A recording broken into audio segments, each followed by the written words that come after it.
amantes de historias que tocan el alma y nos hacen reflexionar sobre el verdadero sentido de la vida.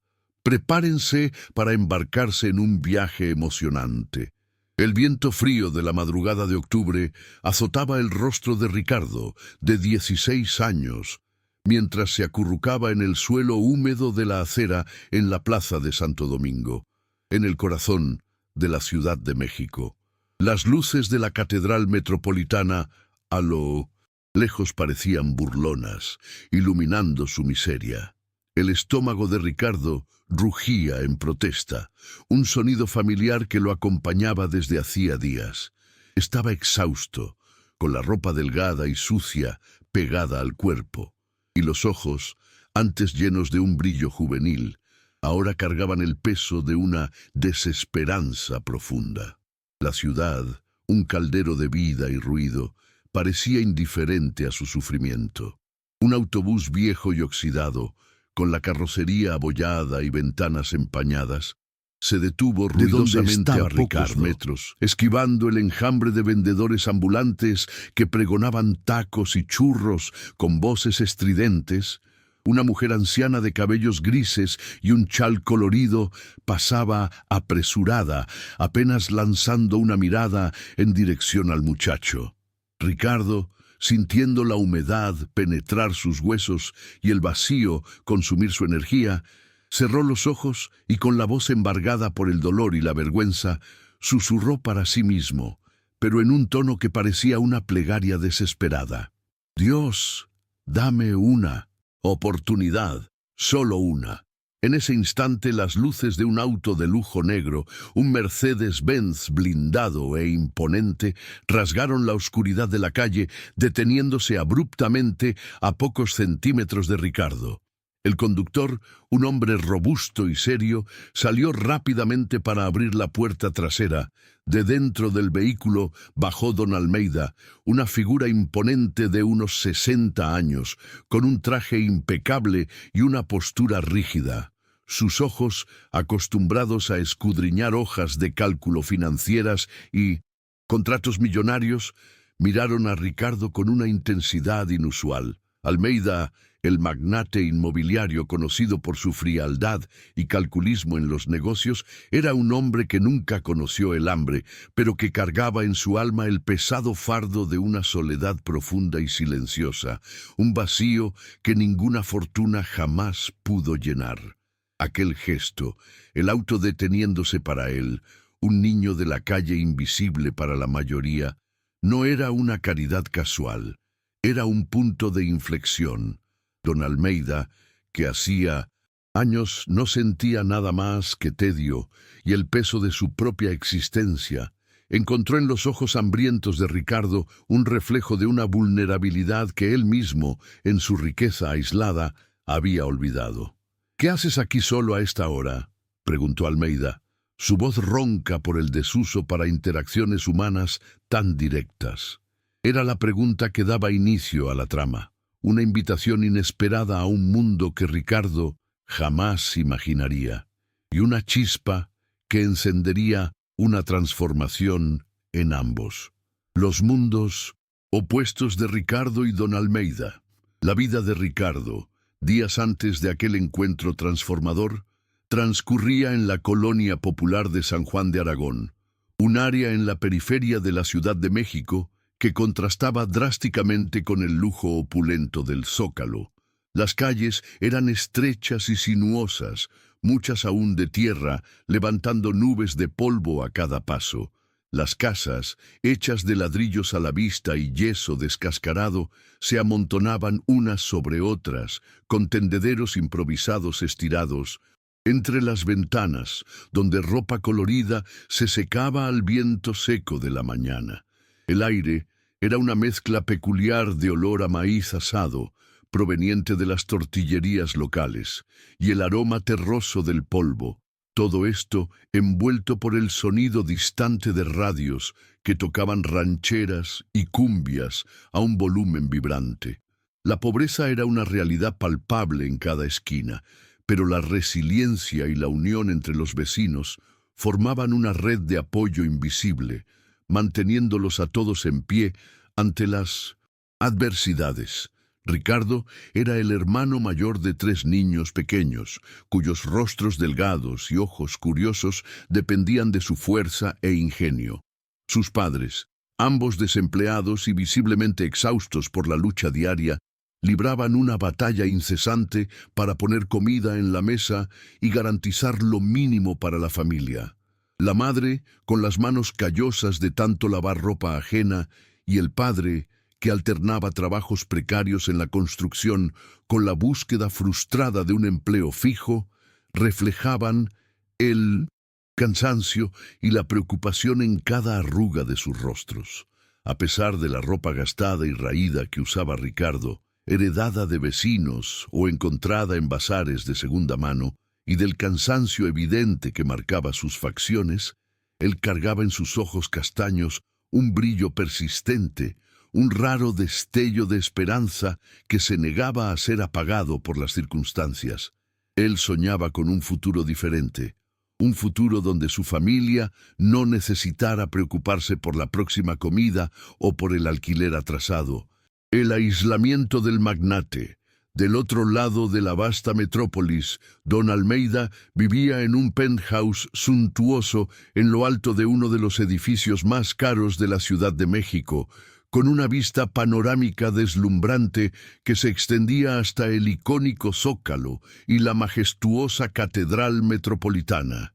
Viudo desde hacía más de 15 años y sin hijos, Almeida había dedicado toda su vida a la construcción de un imperio financiero, acumulando una fortuna colosal a través de inversiones sagaces en inmuebles, de lujo y tecnología de punta. Su rutina estaba marcada por reuniones con abogados, directores e inversionistas, donde cada decisión era calculada y cada palabra pesada. Había cambiado el afecto y la compañía por contratos millonarios y el silencio opresor de un apartamento vasto e impersonal. Aunque era respetado y temido en el mundo de los negocios, su vida personal era un desierto emocional. Una existencia profundamente vacía, donde la empatía había sido olvidada hacía mucho tiempo, sepultada, bajo capas de ambición y aislamiento. Cuando Almeida vio a Ricardo arrodillado y susurrando plegarias en medio del caos urbano de la plaza de Santo Domingo, algo profundo e inesperado se agitó dentro de él. La sinceridad brutal de aquel pedido, la vulnerabilidad expuesta en un escenario tan indiferente, lo golpeó como una flecha, perforando la armadura de indiferencia que había construido a lo largo de los años. Vio en el muchacho no solo la pobreza material, sino un hambre de algo que el dinero no podía comprar, esperanza y una conexión humana genuina. Sin pensarlo 2 veces, impulsado por un impulso que no lograba identificar, Almeida ofreció ayuda. No una limosna humillante, sino una oportunidad concreta, un trabajo en su vasta y compleja empresa. Su voz, normalmente distante, ahora llevaba un tono de mando mezclado con una rara sugerencia de algo más. Un encuentro que cambió todo. Ricardo aceptó la oferta con una mezcla de vacilación e incredulidad. Para él, aquel encuentro podría ser un milagro inesperado, la respuesta a sus plegarias silenciosas, o lo que era más probable en su experiencia de vida, una promesa vacía más que el mundo, cruel e indiferente, no cumpliría. La desconfianza era una compañera constante en su viaje, moldeada por años de desilusión. Sin embargo, la fuerza de la desesperación y la pequeña pero persistente llama de esperanza dentro de él lo impulsaron a aceptar. No tenía nada que perder, solo que ganar. Aquel momento, la mano extendida de un extraño rico, representaba una bifurcación en su vida, un camino desconocido que podría llevar a la redención o a una caída aún más profunda. La aceptación de Ricardo fue un acto de fe en un futuro incierto. La convivencia entre don Almeida y Ricardo en las semanas siguientes estuvo marcada por un choque cultural y social intenso, un enfrentamiento constante entre mundos diametralmente opuestos. Por fuera, el prejuicio social era evidente y doloroso. Amigos y colegas de negocios de Almeida no dudaron en ridiculizarlo, haciendo comentarios crueles y despectivos sobre su decisión de adoptar a un muchacho de la periferia. Los chismes en los clubes y en los pasillos de las empresas resonaban, insinuando segundas intenciones o una excentricidad de un hombre rico sin escrúpulos. Dentro de la casa de Almeida, la desconfianza también bullía. La familia de Ricardo, aunque aliviada por la aparente buena suerte del muchacho, temía que estuviera siendo explotado, una presa fácil en manos de un magnate sin corazón. Las viejas heridas de ambos personajes salieron a la superficie. Almeida, que se había cerrado al mundo tras la pérdida de su esposa, temía apegarse de nuevo a alguien, reviviendo el dolor del luto y el abandono. Mantenía a Ricardo a una distancia profesional, casi como un empleado, evitando cualquier intimidad emocional. Ricardo, por su parte, cargaba el trauma de promesas no cumplidas y la constante amenaza de la pérdida. Temía confiar plenamente en Almeida, con el recelo de ser abandonado, de que esa nueva oportunidad fuera solo un interludio antes del regreso a la vida de miseria. Cada interacción era un campo minado de emociones no dichas, donde la conexión afectiva luchaba por florecer en medio de miedos y traumas profundamente arraigados. Una conexión sutil, una transformación profunda.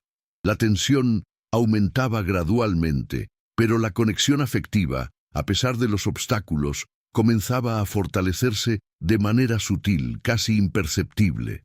Ricardo, con su resiliencia, comenzó a desarmar las barreras emocionales de Almeida. Sus preguntas ingenuas pero perspicaces sobre la vida de Almeida, sobre su rutina, sobre la ausencia de calor humano en su vasto apartamento, forzaban al magnate a confrontar su propia soledad. Almeida, por su parte, comenzó a ver en Ricardo no solo un muchacho necesitado, sino un alma con una fuerza interior admirable. Observaba la dedicación de Ricardo en aprender, su curiosidad genuina, su gratitud silenciosa. Pequeños gestos, como una sonrisa de Ricardo al recibir un libro nuevo, o la manera en que observaba la ciudad desde la ventana de la oficina de Almeida, comenzaron a romper el hielo que envolvía el corazón del empresario. La conexión se forjó en la vulnerabilidad de ambos. Ricardo, con su perspectiva de vida simple, pero rica en experiencias humanas, comenzó a mostrarle a Almeida que la verdadera riqueza no estaba en la posesión material, sino en la capacidad de conectar y de sentir. Compartía historias de la colonia, de los vecinos que, a pesar de la pobreza, se ayudaban mutuamente, celebraban juntos y enfrentaban las dificultades de la mano. Almeida, acostumbrado a un mundo de transacciones y ganancias, escuchaba con una curiosidad creciente. Veía en Ricardo una pureza y una esperanza que hacía mucho se habían extinguido en su propia vida. El muchacho vulnerable que había sufrido tanto, ahora se convertía, sin saberlo, en el catalizador para la transformación emocional del millonario. Cada diálogo, cada intercambio de miradas, cada momento de silencio compartido reforzaba el vínculo que se formaba, un lazo inesperado entre dos mundos que, en un primer momento, parecían irreconciliables. La caída del magnate y la verdad de Ricardo. En medio de una crisis económica inesperada que afectó el mercado inmobiliario mexicano, don Almeida se encontró en una situación financiera precaria, algo que jamás imaginó que sucedería. En cuestión de semanas, gran parte de su fortuna, que parecía inquebrantable, comenzó a desmoronarse. Contratos se deshicieron, inversiones perdieron valor y la empresa que había construido con tanto esfuerzo estaba al borde del colapso. El miedo, un sentimiento que él creía haber superado hacía décadas, volvió a acecharlo. Se veía vulnerable, despojado del poder y la seguridad que el dinero le proporcionaba. Era un hombre que había perdido todo lo que parecía garantizar su identidad y su lugar en el mundo, y la desesperación comenzó a instalarse en su mirada antes inquebrantable. Fue en ese momento de profunda vulnerabilidad que Ricardo, con una valentía que ni él mismo sabía que poseía, confrontó a Almeida con una verdad dolorosa e innegable. Viendo al magnate cabizbajo, con los hombros encorvados por el peso de la pérdida, Ricardo se acercó. «Señor Almeida», comenzó el muchacho, su voz suave pero firme, «usted tiene todo lo que yo siempre soñé. Mansiones, coches, poder, pero mirándolo a usted ahora, parece que tiene menos que yo». Las palabras de Ricardo, simples y directas, pero cargadas de una profunda verdad, golpearon a Almeida de lleno, como un golpe inesperado. La frase resonó en el silencio de la lujosa oficina, forzando a Almeida a encarar la soledad abrumadora que lo consumía. Un vacío que ninguna riqueza material jamás sería capaz de llenar. Ricardo, el muchacho que había conocido la verdadera privación, poseía algo que Almeida, con todo su dinero, nunca tuvo: esperanza y la capacidad de amar verdaderamente. La frase de Ricardo desarmó completamente a Almeida. Se dio cuenta en ese instante de la ironía brutal de su propia vida. Mientras él había acumulado bienes materiales y prestigio social, Ricardo, que apenas poseía algo, era rico en algo mucho más valioso: la capacidad de conectar, de amar, de mantener la esperanza viva incluso ante la adversidad. La mirada de Ricardo, que antes veía como la de un muchacho necesitado, ahora revelaba una sabiduría que el dinero no compraba. Aquel enfrentamiento no era una reprimenda, sino un espejo mostrando a Almeida el vacío de su existencia aislada. Se dio cuenta de que, en su búsqueda incansable de riqueza, había sacrificado lo que realmente importaba: las conexiones humanas, la empatía, la alegría de una vida compartida. La verdad, dura y liberadora, finalmente lo golpeó con toda su fuerza. Un abrazo de sanación y un nuevo comienzo. En un momento de total e inesperada vulnerabilidad, don Almeida sintió las primeras lágrimas escurrir por su rostro. Envejecido, algo que no sucedía hacía más de 20 años, desde la muerte de su esposa. El llanto, que comenzó como sollozos contenidos, rápidamente se transformó en un llanto profundo e incontrolado, liberando años de dolor reprimido, arrepentimiento y soledad que había sofocado bajo la fachada de hombre de negocios inquebrantable. Allí, en la lujosa oficina que presenciaba su debacle financiera y emocional, despojado de su armadura de frialdad, Almeida era solo un hombre quebrado, confrontado con el vacío de una vida construida sobre cimientos materiales, pero desprovista de afecto. Ricardo, que observaba la escena en silencio, sintió una ola de compasión abrumadora. No vio al magnate, al empleador, sino solo a un ser humano en sufrimiento. Sin dudar, el muchacho se acercó y, con la espontaneidad y la pureza de un hijo que consuela a su padre, abrazó a don Almeida. No era un abrazo de empleado a jefe, ni de un necesitado a su benefactor, sino un abrazo cargado de amor genuino e incondicional, un gesto que trascendió las barreras sociales y financieras que los separaban. En aquel abrazo apretado, el muchacho pobre y el millonario en bancarrota encontraron el uno en el otro el apoyo y la cura que tanto buscaban. Las palabras de Ricardo, dichas con una voz suave pero cargada de emoción, fueron un bálsamo para el alma herida de Almeida. «Usted no está solo», susurró Ricardo, apretando el abrazo. «Usted me dio una oportunidad cuando nadie más la dio. Ahora es mi turno de estar aquí por usted». Aquella declaración simple pero poderosa evidenció la completa transformación del protagonista. Almeida, que siempre creyó que el poder y el dinero eran las únicas monedas de cambio en el mundo, se dio cuenta de que había algo mucho más grande, algo que el dinero jamás podría comprar, la lealtad, la compasión y el amor puro de un alma que él, en su frialdad calculista, había ayudado. Era la prueba de que su vida, después de todo, no había sido en vano. Allí, en aquel abrazo apretado y mojado de lágrimas, ambos personajes se curaron de sus heridas más profundas. Don Almeida, el millonario antes aislado y vacío, encontró un nuevo propósito en su vida, un sentido que iba mucho más allá de las ganancias y adquisiciones. Descubrió que la verdadera riqueza estaba en las conexiones humanas, en la capacidad de dar y recibir afecto, y en la alegría de ver el impacto positivo de sus acciones en la vida de otra persona. Ricardo, por su parte, el muchacho que había conocido el rechazo y la privación, finalmente encontró una familia, un hogar y, lo más importante, un padre, alguien que lo veía no como un necesitado, sino como un hijo, un igual, un catalizador de cambio. El clímax y el futuro.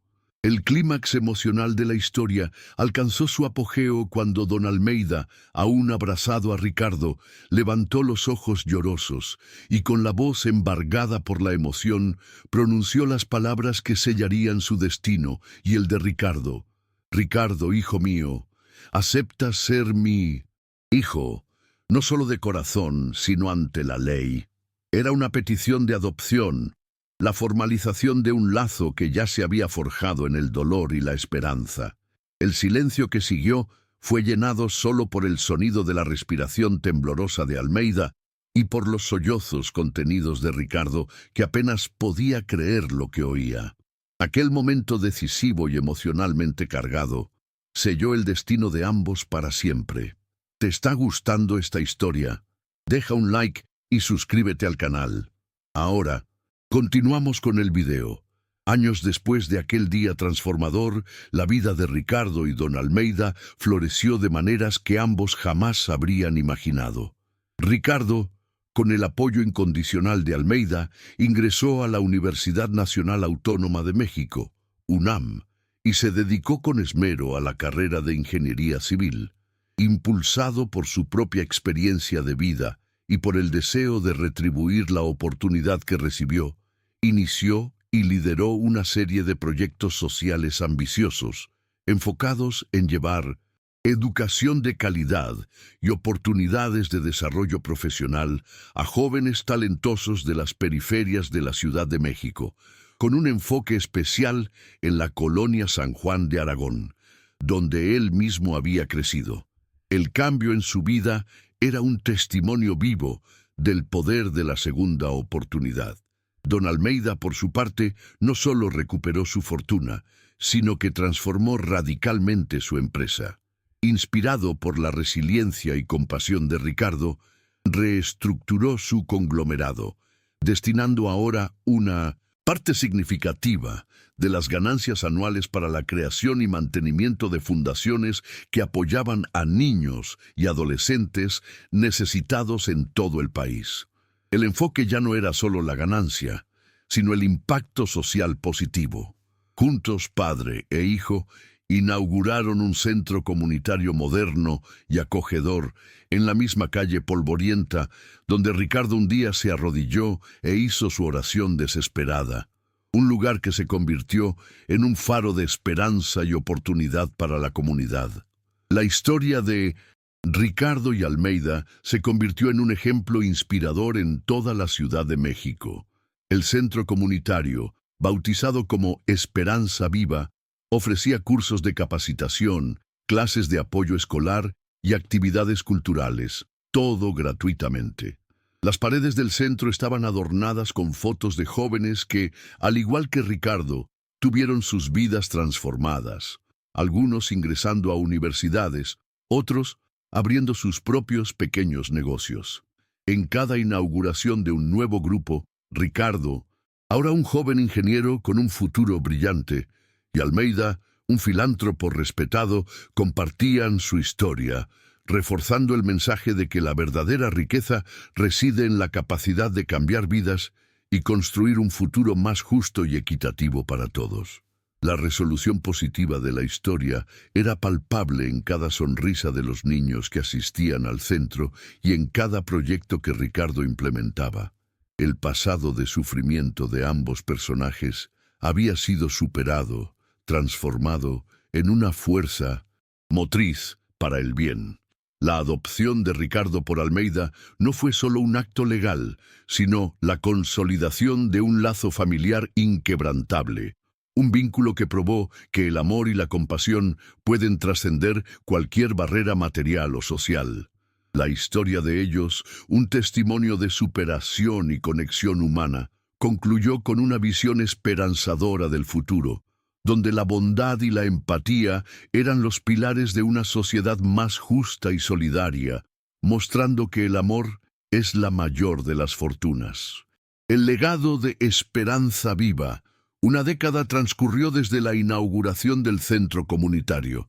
En una mañana soleada, un anciano don Almeida, con los cabellos aún blancos, pero los ojos llenos de una serenidad nunca antes vista, observaba una foto enmarcada colgada en la pared principal del Esperanza Viva. La imagen mostraba a Ricardo y a él, años antes, sonriendo lado a lado, con la leyenda simple y profunda: un acto de bondad puede cambiar destinos. El centro, ahora expandido y con sucursales en otras ciudades, prosperaba, un testimonio duradero del impacto de una única decisión de compasión y amor. Ricardo, ahora un hombre adulto en sus 30, con una familia propia y una carrera consolidada, se acercó a Almeida. Sus propios hijos pequeños corrían y jugaban por los pasillos del centro, un ciclo de esperanza y oportunidad cerrándose y siendo transmitido a la nueva generación. Ricardo abrazó a Almeida y con la voz embargada por la emoción y la gratitud, narró, casi como un monólogo para sí mismo, pero para que Almeida también lo escuchara. Le pedí a Dios una oportunidad aquel día frío en la calle, señor Almeida, y Él me envió a un hombre quebrado que me necesitaba tanto como yo a Él. El amor, de hecho, no tiene precio. El mensaje moral de la historia resonaba en cada ladrillo del Esperanza Viva y en cada vida que allí era tocada. La verdadera riqueza no se mide en saldos bancarios o propiedades, sino en la capacidad de transformar vidas, de extender la mano a quien lo necesita y de encontrar propósito en la generosidad. A veces, el milagro que se pide en medio de la desesperación viene de donde menos se espera, no como una dádiva divina, sino a través de una conexión humana inesperada, que cambia no solo un destino individual, sino que inspira una ola de bondad que se propaga, tocando la vida de todos alrededor. ¿Han hecho algún gesto de bondad que cambió una vida? Dejen un corazoncito si creen que el amor es más poderoso que cualquier riqueza. Suscríbanse para más historias de segundas oportunidades. Comenten, el amor no tiene precio, si ustedes también creen en la bondad humana. La historia te conmoverá mucho. El aire pesado de la Ciudad de México, impregnado con el olor a humo de vehículos viejos y humedad, envolvía las calles estrechas y laberínticas del barrio de Tepito. Eran casi las 8 de la noche, y la luz de los postes apenas lograba perforar la oscuridad que se espesaba entre los edificios viejos y apretados. En medio de este escenario de desamparo, un joven corría como si su propia vida dependiera de ello, su cuerpo delgado apretándose entre puestos improvisados y personas que se apuraban para regresar a casa. Su nombre era Miguel, y en sus manos finas y sucias apretaba un pedazo de pan viejo y una bolsa de plástico con algunas tortillas, un tesoro robado de una panadería, el único alimento que había conseguido esa noche. Su respiración era en jadeos cortos y dolorosos, y sus ojos, a pesar de su corta edad, cargaban un cansancio que parecía de décadas, pero aún así había una llama terca de determinación en ellos, la promesa silenciosa de que no se rendiría. De repente, una voz grave y autoritaria irrumpió de la oscuridad, seguida por pasos pesados que resonaban en el asfalto irregular. «¡Alto ahora, policía!». El grito cortó el aire como una cuchilla y Miguel sintió un escalofrío en la espalda. Su corazón se disparó en el pecho y el miedo, una sensación familiar, paralizó sus piernas por un instante crucial. Intentó acelerar, pero el pánico lo hizo tropezar con una grieta en la banqueta, cayendo de rodillas con un golpe seco que le arrancó un gemido. El pan y las tortillas volaron de sus manos, esparciéndose por el suelo sucio. Antes de que pudiera levantarse, una sombra imponente lo alcanzó, y unas manos fuertes y callosas lo jalaron bruscamente por el cuello de la camiseta rota, inmovilizándolo contra una pared despintada. El olor a sudor y polvo se mezclaba con el del pan, un recordatorio cruel de su fracaso.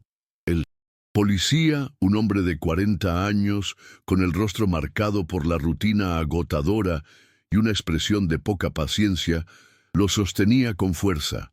Sus ojos, acostumbrados a ver lo peor de la ciudad, analizaban a Miguel con una mezcla de desprecio y cansancio.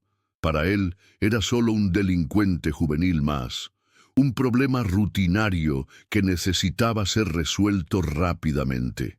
Otro más. «¿Cuántas veces tendré que atraparte, chamaco?». La voz de Jorge era áspera, sin rastros de emoción, y ya se preparaba al muchacho y llevarlo a la delegación, un destino que Miguel conocía bien y que temía más que el hambre. El policía apenas notó la fragilidad del cuerpo del muchacho o la forma desesperada en que sus ojos se fijaron en el pan caído en el suelo, un reflejo de la desesperación que lo impulsaba.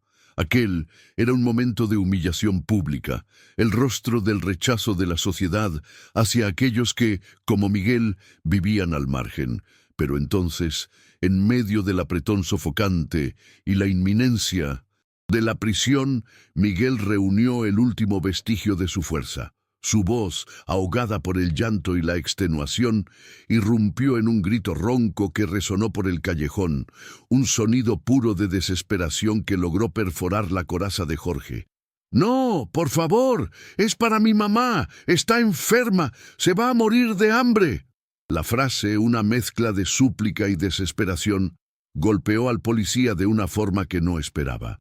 Las manos de Jorge, que antes apretaban a Miguel con brutalidad, dudaron por una fracción de segundo.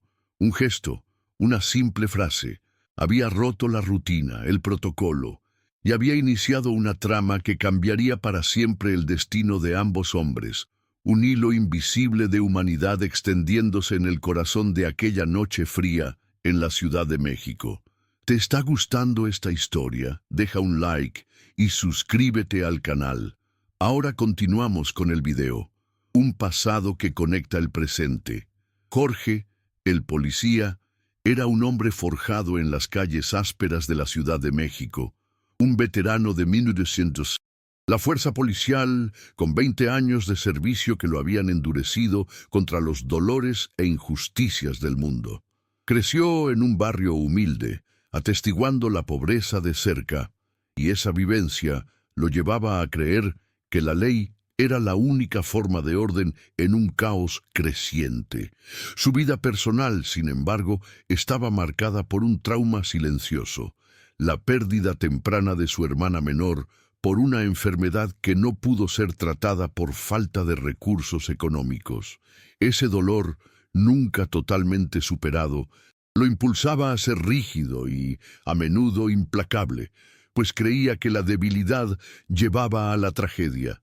Era un hombre poderoso en su posición, pero solitario en su esencia, con poquísimas conexiones verdaderas más allá del trabajo, y emocionalmente vacío, pues había construido muros altos para protegerse de nuevos dolores, viviendo una vida de aparente riqueza material en su apartamento funcional, en el centro de la ciudad, pero sin la profundidad de las relaciones humanas.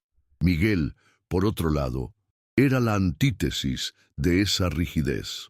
A pesar de sus 16 años, sus ojos cargaban una profundidad que superaba su edad. Era un hijo devoto, cuya vida giraba en torno a su madre, Elena.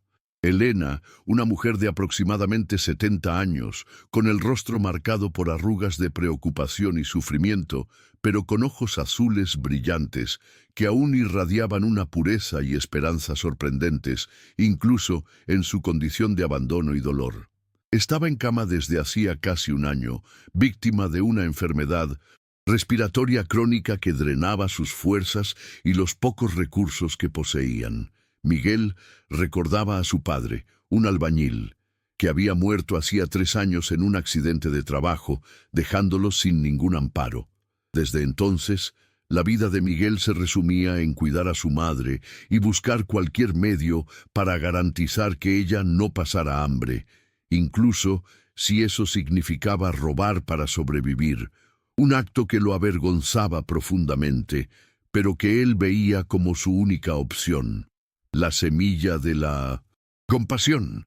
El vínculo entre Miguel y Jorge comenzó a formarse de manera vacilante, después de que Jorge atestiguara la precaria situación de Elena. El policía, inicialmente escéptico, se sentó al borde de la cama de Elena, escuchando la tos seca de la mujer y observando la devoción de Miguel, que con las manos temblorosas intentaba darle un poco de agua a su madre. Ella necesita medicina. Miguel murmuró con los ojos llorosos sin poder esconder la vulnerabilidad. Jorge, por primera vez en mucho tiempo, sintió un nudo en la garganta. No podía ignorar la imagen de aquella mujer frágil, tan diferente de la imagen estereotipada que él tenía de las víctimas de crímenes. El contraste entre la desolación del ambiente y la pura devoción del hijo era doloroso. Y la esperanza en los ojos de Elena, a pesar de todo, lo golpeó de una forma que no esperaba. La primera dificultad externa que Jorge enfrentó fue la reacción de sus colegas en la delegación. En lugar de arrestar a Miguel, Jorge regresó con una historia de una familia en extrema necesidad y la urgencia de conseguir ayuda para Elena. Sus colegas lo miraban con desconfianza, algunos con desdén, cuestionando su decisión. ¿Te estás ablandando, Jorge? Uno de ellos bromeó. La burocracia policial y la falta de recursos para casos sociales eran barreras obvias, y Jorge sentía la presión de sus superiores para no involucrarse en problemas personales. Internamente, el miedo a su propia vulnerabilidad resurgió. Recuerdo de su hermana perdida. La impotencia que sintió en aquel entonces lo acechaba. Se cuestionaba si estaba haciendo lo correcto, si no estaría solo exponiéndose a más dolor y desilusión. Una conexión que crece.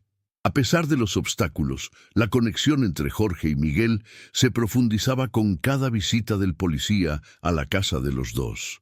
Jorge comenzó a llevar alimentos, cobijas e incluso algunas medicinas que conseguía comprar con su propio dinero, algo que él nunca imaginó hacer. Miguel, desconfiado al principio, lentamente comenzó a bajar sus defensas, percibiendo que las acciones de Jorge eran genuinas. Un día, mientras Jorge ayudaba a acomodar a Elena en la cama, ella tosió violentamente y Miguel, en pánico, corrió a sostener a su madre, temiendo lo peor. Jorge, con un instinto que lo sorprendió, ofreció apoyo, poniendo la mano en la espalda del muchacho, un gesto de consuelo que rompió una barrera invisible entre ellos. La tensión de la enfermedad de Elena, sin embargo, aumentaba cada día, reforzando la urgencia de la situación y la necesidad de Jorge de tomar una decisión más significativa para ayudar a aquella familia. La conexión afectiva se fortalecía a través de pequeños gestos y diálogos cortos, pero cargados de emoción. Miguel comenzó a compartir pequeños detalles sobre la vida de su madre antes de la enfermedad, sobre el padre que había muerto y sobre sus propios sueños que parecían cada vez más distantes. Ella soñaba con verme estudiar, ¿sabes? Miguel dijo un día, con los ojos fijos en el suelo mientras Jorge escuchaba en silencio. Pero ahora solo quiero que viva. Jorge percibía la pureza en la voz del muchacho, la ausencia de amargura, solo una profunda tristeza y un amor inquebrantable. Veía en Miguel la fuerza que él mismo necesitaba reencontrar, y la vulnerabilidad del muchacho, en lugar de alejarlo, lo atraía.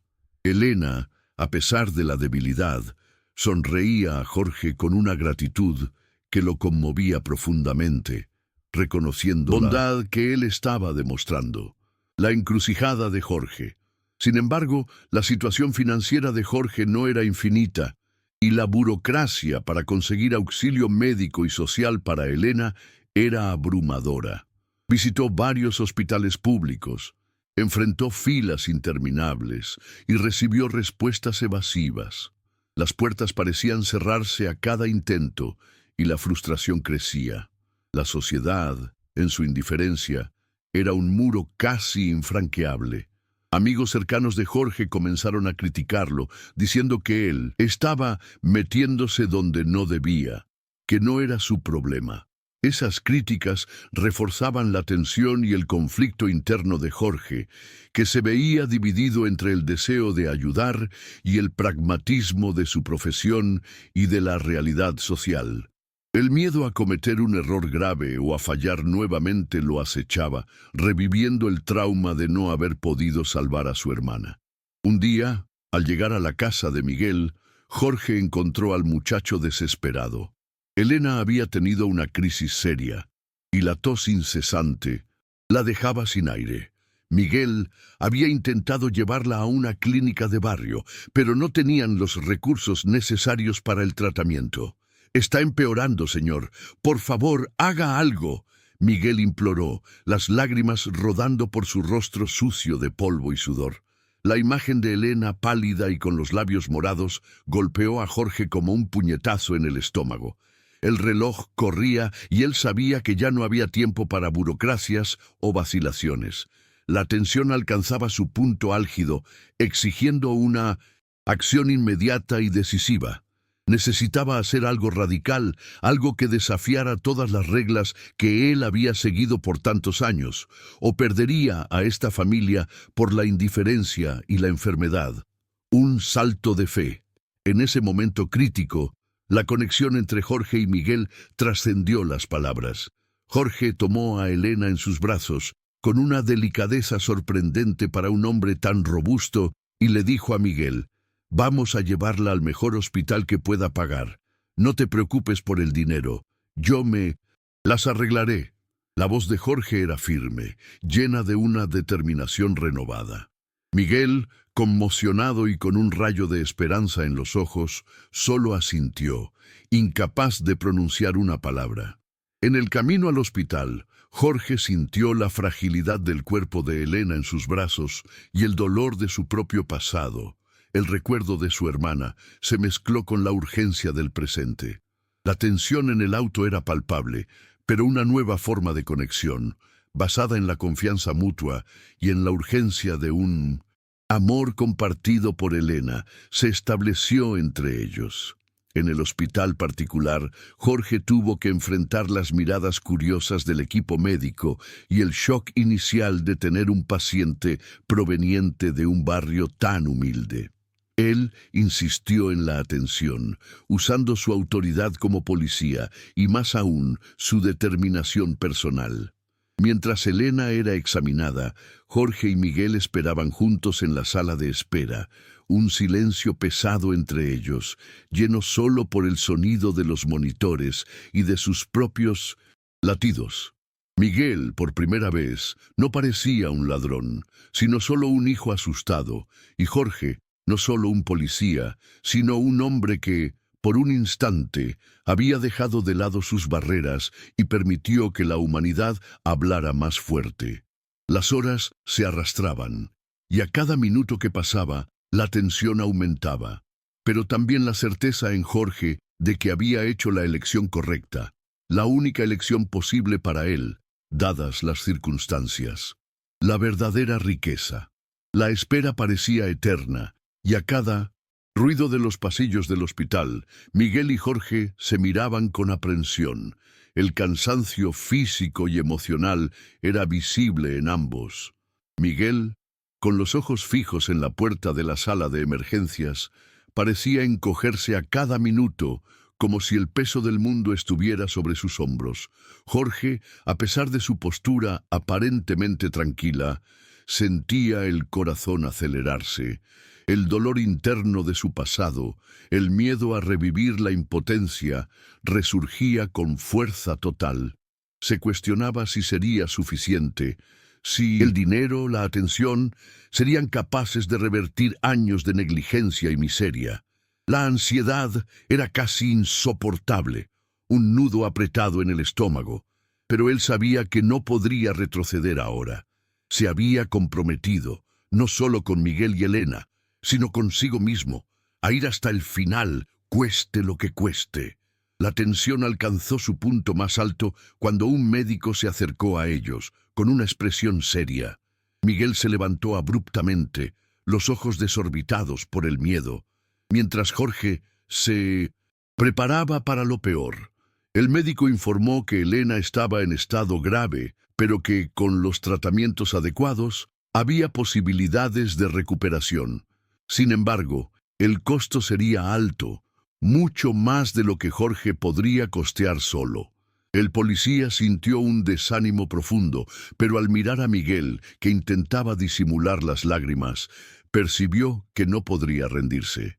En ese momento, Jorge tomó una decisión crucial. Usaría todos sus contactos, toda su influencia, para encontrar una forma de financiar el tratamiento de Elena y dar una nueva oportunidad a aquella familia.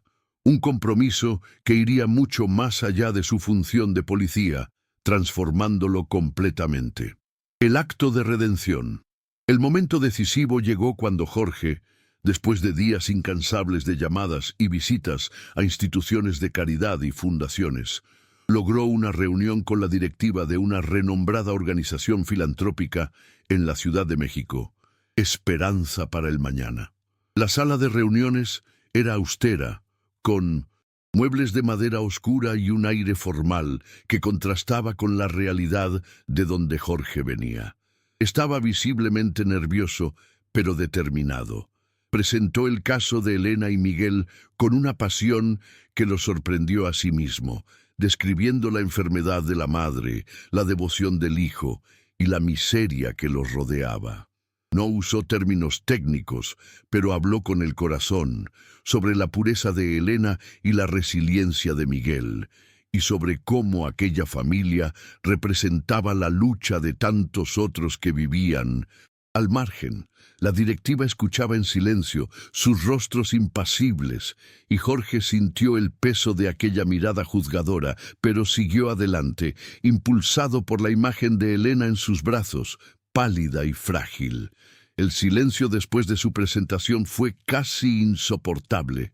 Los directores se miraron, y Jorge sintió la gota de sudor correr por su frente. Entonces, el presidente de la fundación, un hombre anciano de mirada penetrante, rompió el silencio. Oficial, su historia nos ha conmovido. Pero, ¿por qué usted, un hombre de la ley, está tan involucrado en este caso? ¿Qué lo lleva a ir tan más allá de sus funciones?, preguntó, la voz tranquila, pero firme. La pregunta tocó una herida antigua en Jorge, pero él sabía que era el momento de una revelación que podría cambiar todo. Respiró hondo, y los ojos de los directores estaban fijos en él. El ambiente estaba cargado, la tensión palpable, y Jorge sabía que las próximas palabras sellarían el destino de Elena y Miguel. Necesitaba ser completamente honesto, mostrando su propia vulnerabilidad para despertar la compasión que tanto buscaba. Un futuro, lleno de esperanza. Fue entonces que Jorge, con la voz embargada por la emoción, reveló su dolor más profundo. La pérdida de su hermana menor, hace muchos años, por una enfermedad similar a la de Elena, en un tiempo en que él no tuvo los medios para ayudarla. No pude salvarla, confesó, la voz casi un susurro, pero que resonó en la sala silenciosa. Y cada vez que veo a alguien Pasando por el mismo dolor, siento que fallé de nuevo. Elena y Miguel son una oportunidad de redención para mí. Una oportunidad de hacer la diferencia, de no ser solo un policía que arresta, sino alguien que ayuda a salvar una vida. No puedo permitir que la historia de mi hermana se repita con ellos. La confesión de Jorge, cargada de años de culpa y arrepentimiento, rompió la rigidez del ambiente. Sus ojos llorosos se encontraron con los de los directores, y la sinceridad de su dolor llenó el espacio, transformando la reunión de una mera petición en un acto de profunda conexión humana. El diálogo transformador le siguió. El presidente de la fundación, conmovido por la honestidad de Jorge, asintió lentamente. Su dolor es comprensible, oficial, y su coraje al exponerse para ayudar al prójimo es loable, dijo, su voz ahora más suave.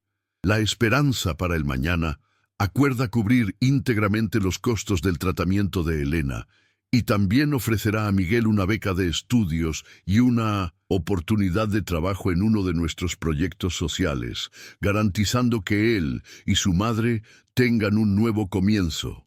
Jorge sintió un alivio abrumador, un peso de años siendo retirado de sus hombros.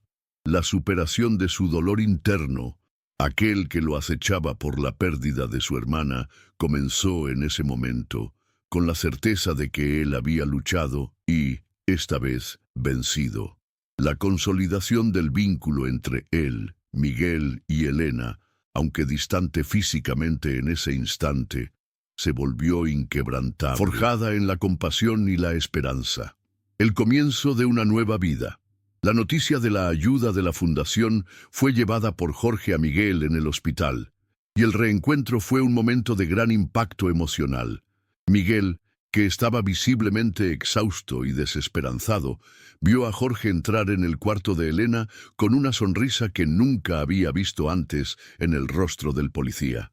Miguel, tu madre tendrá el tratamiento que necesita, y tú tendrás una oportunidad de un futuro diferente, dijo Jorge, la voz embargada por la emoción, mientras Elena, aún débil, sonreía con los ojos llenos de gratitud. Miguel no pudo contener las lágrimas, y en un gesto impulsivo, abrazó a Jorge, un abrazo que selló la nueva familia que se formaba. El silencio fue llenado solo por el sonido del llanto contenido de Miguel y por el leve suspiro de Elena, que atestiguaba la bondad humana venciendo la adversidad. La resolución positiva de la historia se manifestó de forma grandiosa en los meses siguientes. Elena, bajo los cuidados del equipo médico financiado por la Fundación Esperanza para el Mañana, comenzó a presentar una mejora notable. El tratamiento adecuado, la alimentación nutritiva y el ambiente hospitalario limpio y seguro hicieron que su salud se restableciera gradualmente, trayendo de vuelta el brillo a sus ojos azules y una sonrisa más constante a sus labios marcados por el tiempo. Miguel, por su parte, abrazó la oportunidad ofrecida por la Fundación con una dedicación impresionante.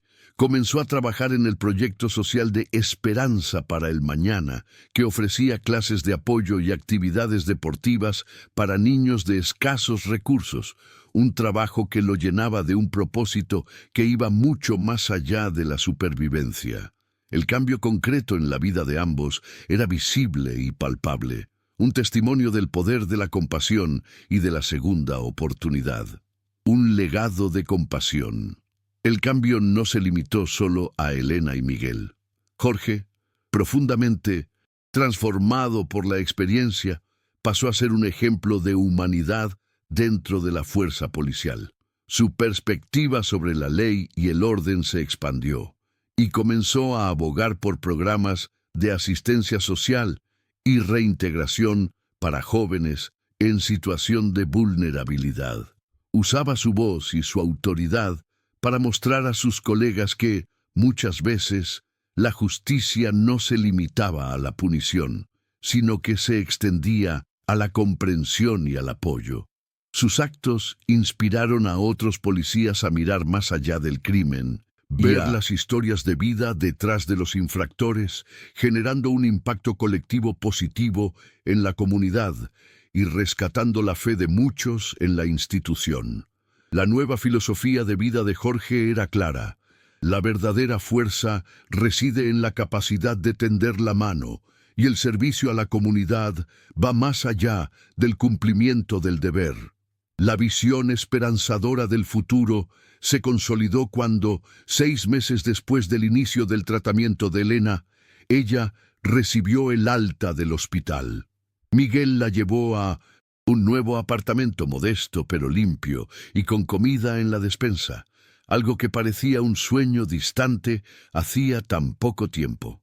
La fundación continuaba apoyándolos y Miguel, además del trabajo, inició un curso nocturno para concluir sus estudios, soñando con convertirse en asistente social para ayudar a otros jóvenes en situaciones similares a la suya. Jorge los visitaba regularmente, no más como un policía en servicio, sino como un amigo de la familia, compartiendo comidas sencillas y risas, consolidando un lazo que la vida había forjado de una manera improbable. Aquel era un desenlace que mostraba la resiliencia del espíritu humano y la capacidad de reconstrucción, incluso después de las mayores adversidades. La moral de la historia. La moral de la historia resonaba en cada nuevo paso de Miguel y Elena y en cada acción de Jorge. La lección era clara. El amor y la empatía valen más que cualquier riqueza material, y la verdadera libertad no está en la ausencia de prisiones físicas, sino en la liberación de las cadenas de la indiferencia y el prejuicio.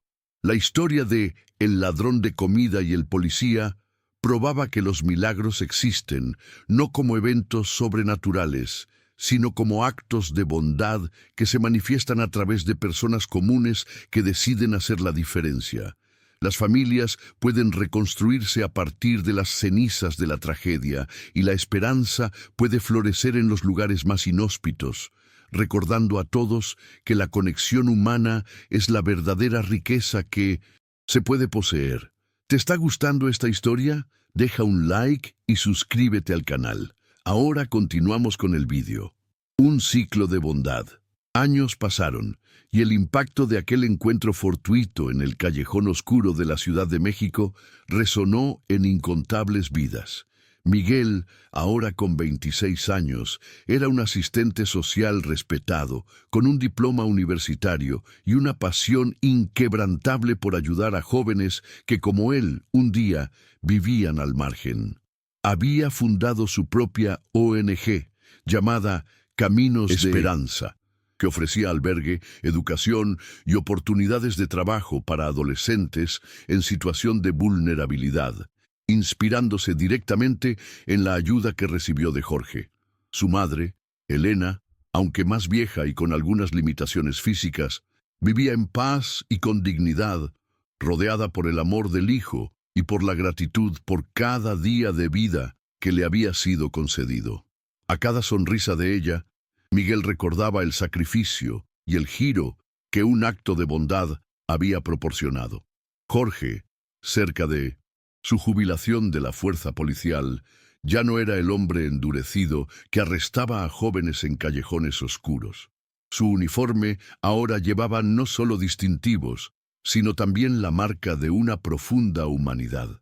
Dedicaba gran parte de su tiempo libre como voluntario en la ONG de Miguel, usando su experiencia e influencia para orientar a los jóvenes y garantizar que tuvieran las oportunidades que él, un día, se había negado a sí mismo por falta de empatía. Su reputación en la corporación había cambiado y era visto como un ejemplo de cómo la justicia y la compasión podían ir de la mano, transformando vidas y construyendo puentes donde antes solo existían muros. El ciclo se había cerrado, y la transformación no era solo individual, sino colectiva. Un día frío de invierno, en una calle concurrida de la Ciudad de México, un nuevo niño, tal vez de unos 10 años, corría con un pan escondido bajo la camisa, perseguido por un comerciante furioso. Al doblar una esquina, el niño tropezó con Sintusunpan, Jorge, que pasaba por allí. El anciano policía, ahora con los cabellos grises y un semblante más sereno, vio en los ojos asustados del muchacho la misma mezcla de miedo y desesperación que había visto en Miguel años antes. Sin dudar, Jorge lo detuvo, pero no con violencia. En cambio, se arrodilló, ofreció una sonrisa gentil y preguntó: ¿Tienes hambre, muchacho? ¿O lo llevas para alguien que lo necesita? El ciclo de bondad se transmitía a una nueva generación, un recordatorio de que la esperanza y la compasión son semillas que una vez plantadas continúan floreciendo. ¿Han hecho algún gesto de bondad que haya cambiado una vida? Dejen un corazoncito si creen que el amor es más poderoso que cualquier riqueza. Suscríbanse para más historias de segundas oportunidades. Comenten: el amor no tiene precio si ustedes también creen en la bondad humana. Y vamos con nuestra tercera y última historia para ti que tienes un sueño. Nunca te rindas y escucha esta historia real. El sol abrasador de la Ciudad de México castigaba las calles polvorientas del barrio de Tepito, donde el asfalto cedía lugar a la tierra batida y los grafitis coloreaban muros desconchados. El olor a elotes asados se mezclaba con el de las alcantarillas abiertas, creando una sinfonía olfativa peculiar. Entre el caos vibrante de los puestos callejeros y el bullicio incesante de voces, un niño flacucho de 8 años, con una sonrisa terca y las rodillas raspadas, se arriesgaba a driblar un balón viejo en medio del tráfico de peatones y carros viejos. Mateo, con su camiseta descolorida y los ojos fijos en el balón, era la imagen de la resiliencia infantil, un pequeño punto de luz en la sombra de la pobreza que envolvía su casa, una construcción improvisada de ladrillos expuestos y tejas oxidadas, donde el viento zumbaba como un lamento constante. Un autobús viejo y ruidoso pasó rozando, obligando a Mateo a desviarse bruscamente.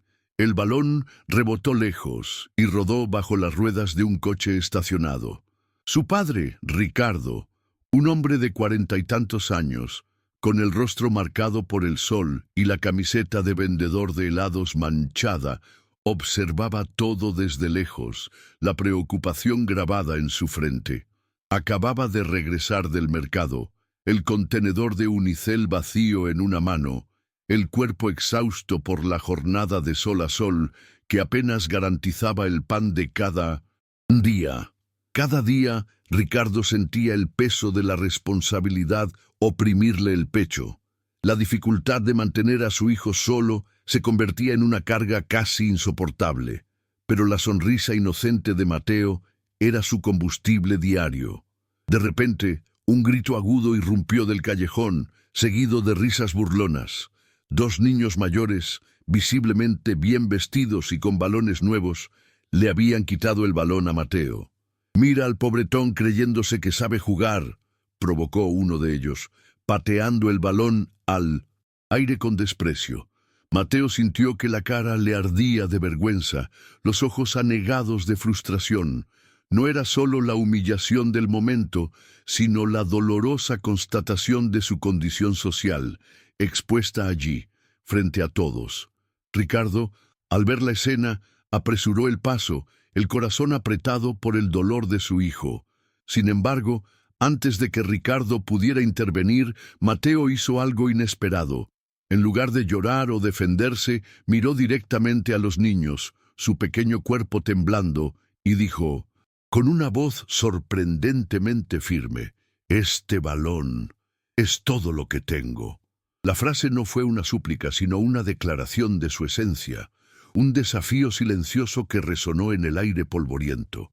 Aquel gesto, cargado de una dignidad inesperada para un niño tan joven, fue el punto de inflexión, el hilo invisible que comenzaría a tejer una nueva trama en sus vidas.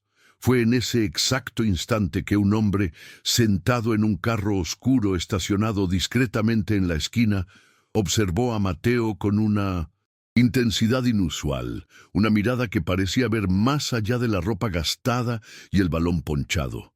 ¿Te está gustando esta historia? Deja un like y suscríbete al canal. Ahora continuamos con el video. Mateo vivía en un hogar donde la ausencia de su madre era una sombra silenciosa que lo cubría todo.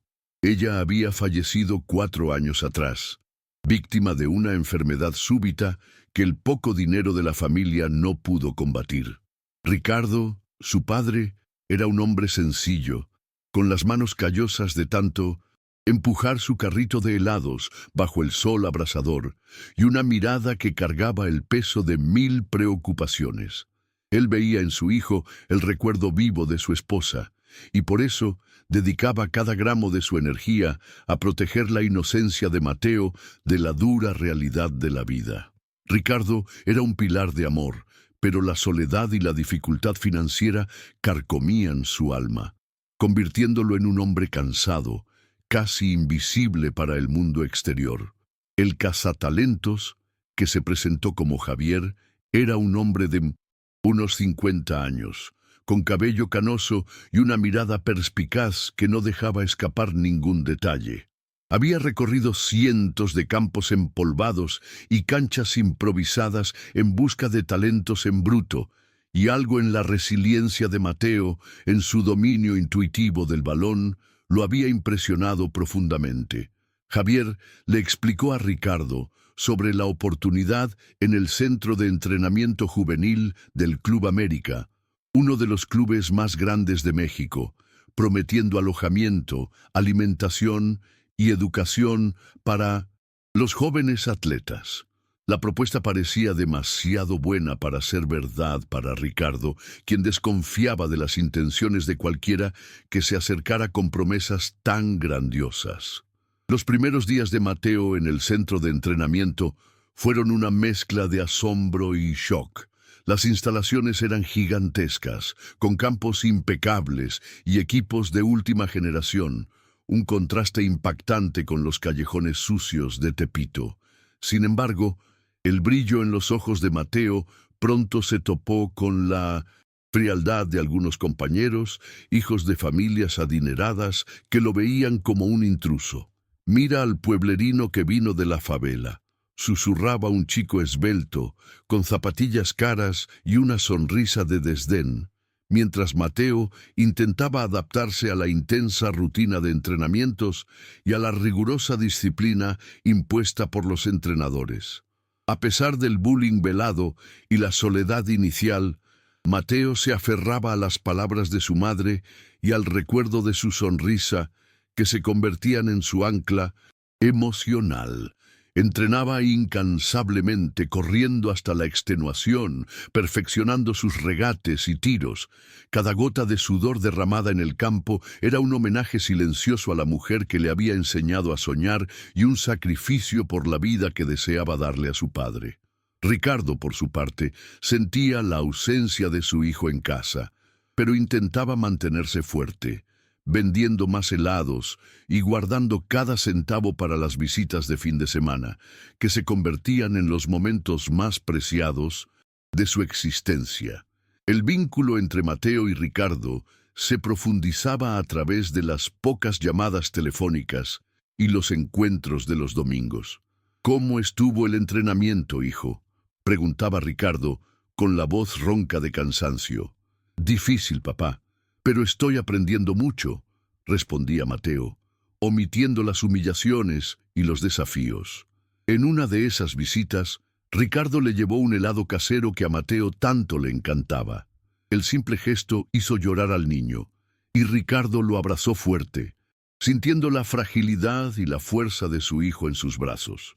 «Voy a enorgullecerte a ti y a mamá, papá», susurró Mateo, con la voz quebrada, y Ricardo solo asintió con la cabeza, incapaz de contener sus propias lágrimas. En el centro de entrenamiento, el técnico principal, un hombre estricto llamado Carlos, comenzó a notar la persistencia de Mateo.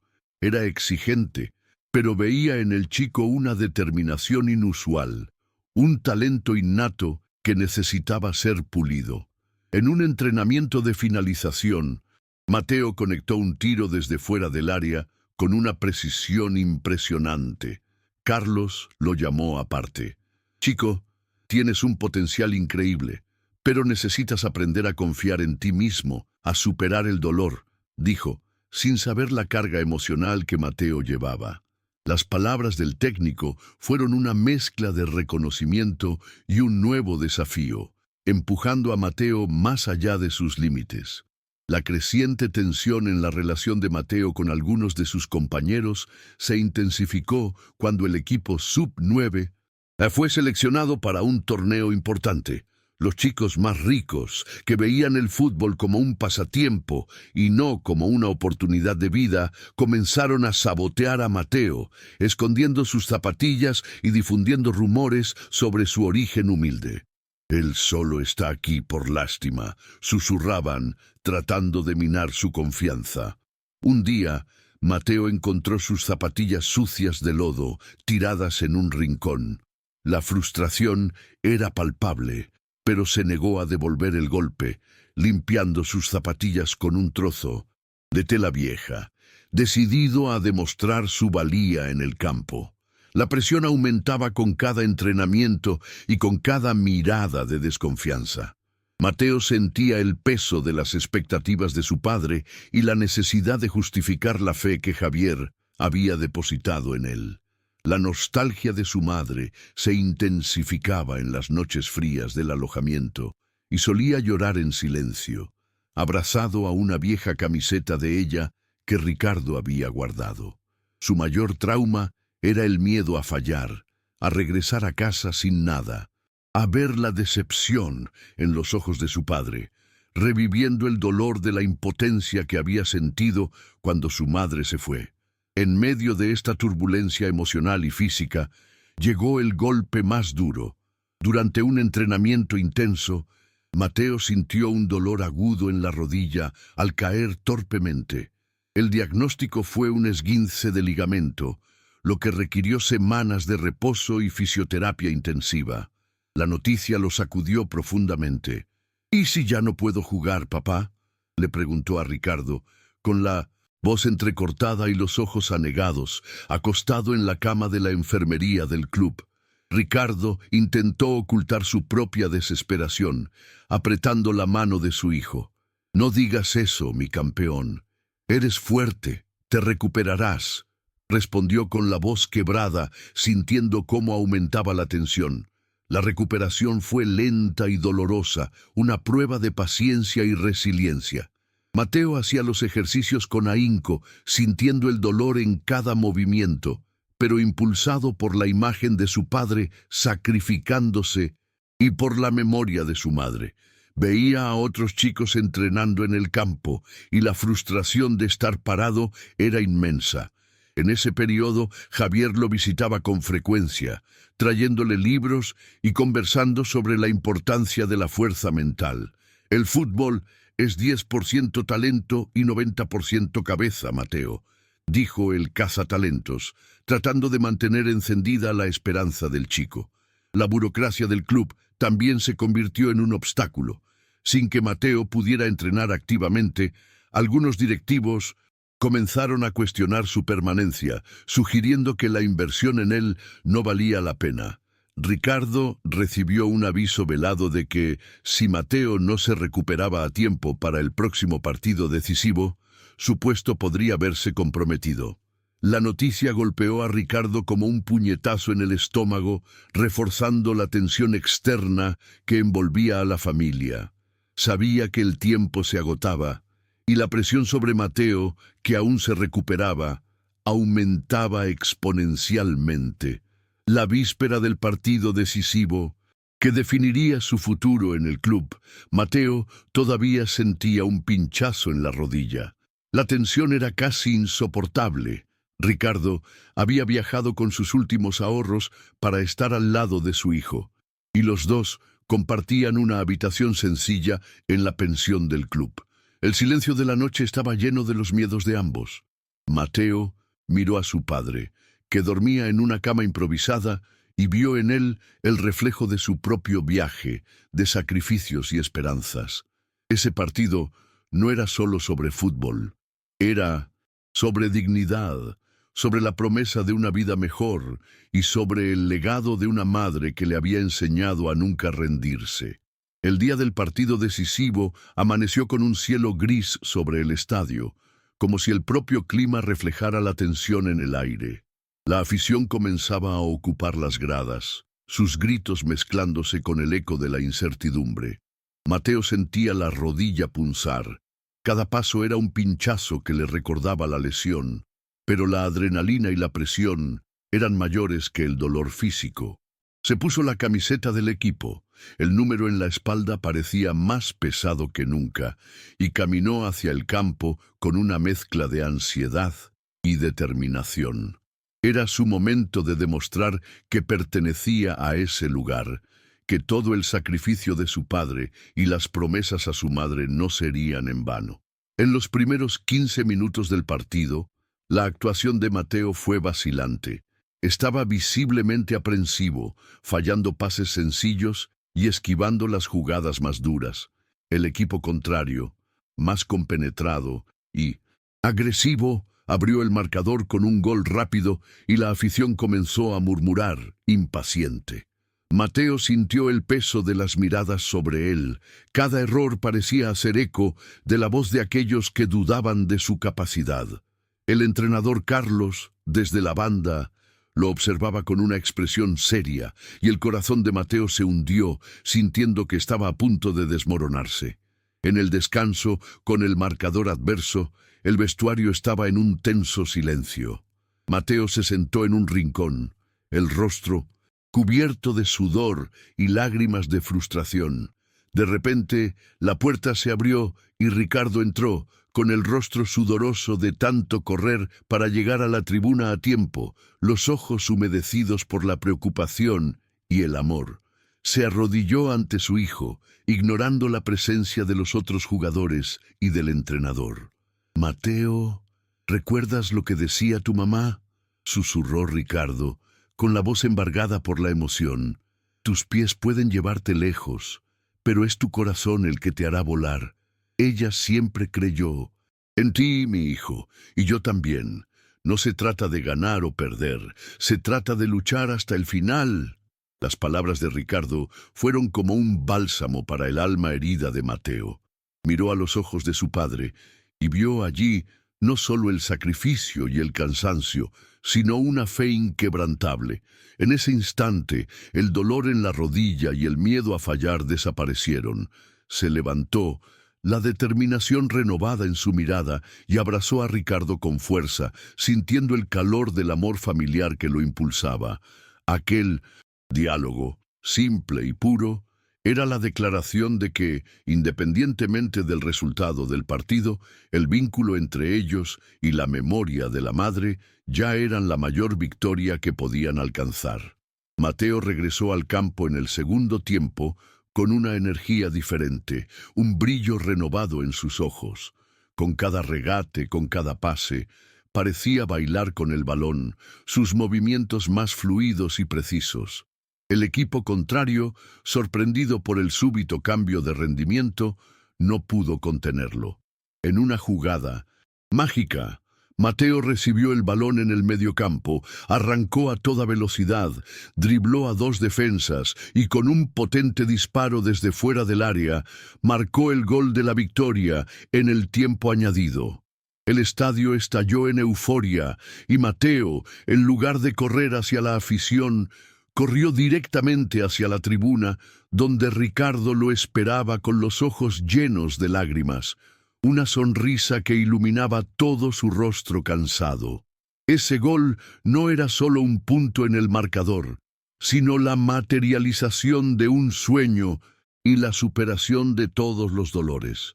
Pasaron años desde aquel día memorable en el estadio, y Mateo se convirtió no solo en un jugador de fútbol reconocido, sino en un ícono de esperanza y resiliencia en todo México.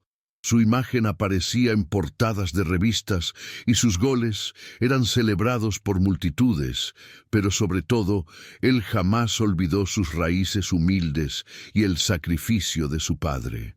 Con los millones de dólares que ganó en contratos y patrocinios, Mateo no construyó mansiones lujosas para sí mismo, sino un legado para su comunidad. En lugar de coleccionar autos deportivos, invirtió cada centavo en un sueño mayor: la construcción de una fundación social que ofrecía de forma gratuita entrenamiento de fútbol, educación y apoyo psicológico para niños de escasos recursos de todo el país. La Fundación El Sueño de Mateo era un faro de oportunidades, un testimonio vivo de que el amor y la perseverancia pueden transformar vidas y reescribir destinos. Ricardo, antes un hombre encorvado, por el cansancio y la preocupación de mantener la casa vendiendo helados, ahora tenía el cabello canoso y una sonrisa tranquila que rara vez abandonaba su rostro. Ya no tenía que preocuparse por las cuentas o por el futuro de Mateo, pues veía la promesa hecha a su difunta esposa cumplirse de forma grandiosa. Su nueva rutina se dedicaba a ayudar a su hijo en la fundación, administrando el día a día, conversando con los padres de los niños y compartiendo su propia historia de superación. Era el brazo derecho de Mateo, el guardián de los valores que los trajeron hasta allí. La vida de ambos había cambiado concretamente. Un salto de una existencia de privaciones a una de propósito e impacto social. Un verdadero milagro forjado por la persistencia y el amor incondicional.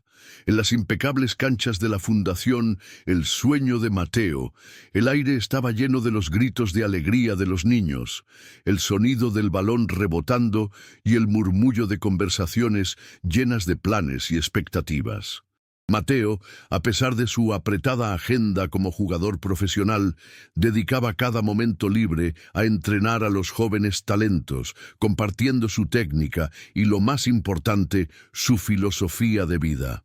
Veía en cada mirada esperanzadora, en cada rodilla raspada, en cada tiro torpe, a sí mismo, un niño que un día soñó con cambiar su realidad. Esos beneficios sociales y personales que surgían de su decisión no se limitaban solo a los niños, sino que se extendían a sus familias, que pasaban a tener una perspectiva de futuro digna y llena de posibilidades.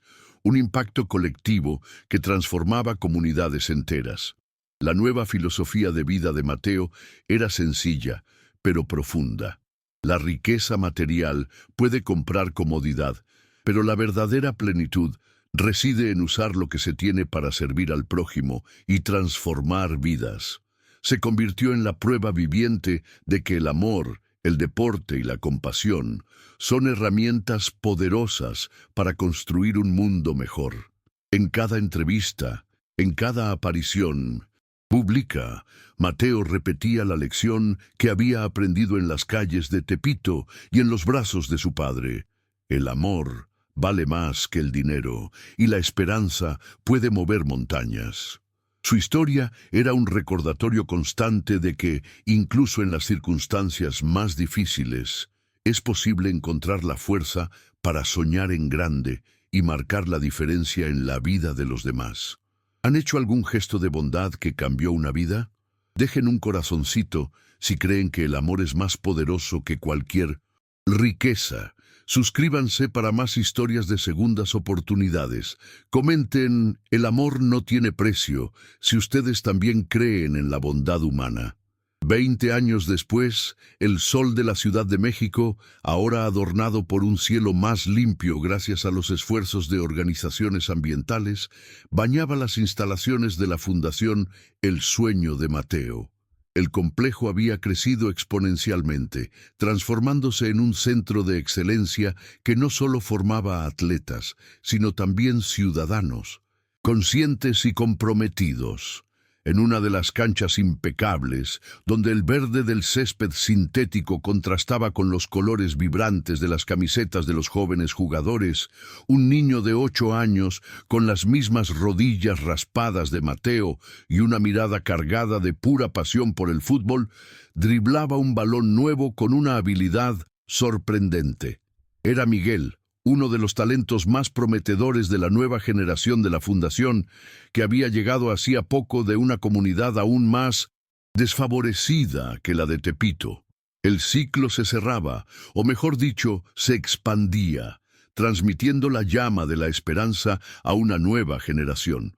Mateo, ahora un hombre de 40 y tantos años, con el cabello un poco más corto y una sonrisa más madura, observaba a Miguel desde lejos, apoyado en uno de los postes. Ya no era el chico flacucho que soñaba con salir de la pobreza, sino un visionario que había transformado su propio éxito en un cimiento para el futuro de miles.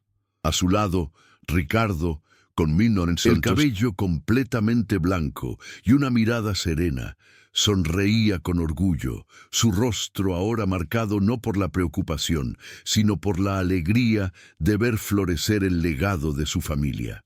La fundación se había convertido en el proyecto de vida de ambos, un testimonio diario de la fuerza del amor y de la capacidad de una sola decisión para cambiar el mundo.